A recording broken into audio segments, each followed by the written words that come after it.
की जमीनों को भी दर्ज किया गया था। अब घोटाले को दबाने का प्रयास किया जा रहा है।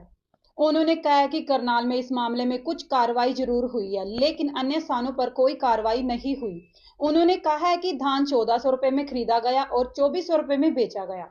आर्थिक तौर पे मरना तो आपका तय है, लड़के मरना है कि आगे लेट के मरना है, ये आपने तय करना है।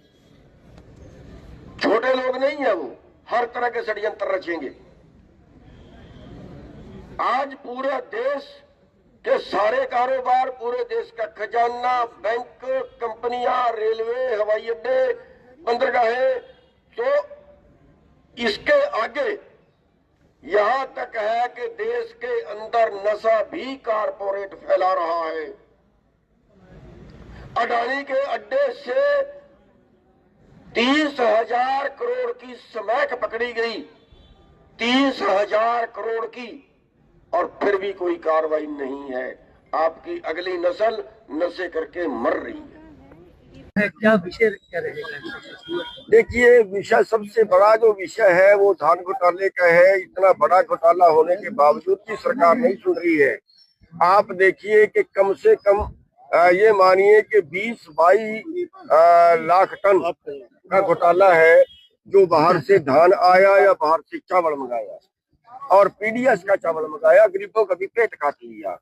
और करीब 2 लाख एकड़ का फर्जी पोर्टल जो हमने पकड़ के सरकार को दिया, उसके ऊपर भी कोई कार्रवाई नहीं है। नदियों की जमीनें, जो पॉपुलर की जमीनें, कॉलोनियों की जमीनें, उनका पोर्टल करवा दिया गया। कोई कार्रवाई सरकार की तरफ से नहीं है। केवल घोटाले को दबाने के लिए एक प्रयास कर रहे हैं। केवल करनाल प्रशासन ने इस पे थोड़ा स्टैंड लिया है, बाकी जिलों में तो जीरो रिजल्ट है। तो बड़ा घोटाला ये हुआ है और हर साल हो रहा है, तो इस पे हम कार्रवाई की मांग कर रहे हैं। दूसरा, जो बाहर से आयात कर बंद कर रहे हैं, वो एक बड़ा गंभीर मुद्दा है। अगर बाहर से आयात कर बंद होता है तो भारत का किसान की बर्बादी तय है। लेकिन प्रधान जी, जिस तरह आपने कहा कि अन्य राज्यों से धान यहाँ पे आता था, आप ही का दूसरा संगठन है, सिक्के का दूसरा पहलू जो है वो साफ साफ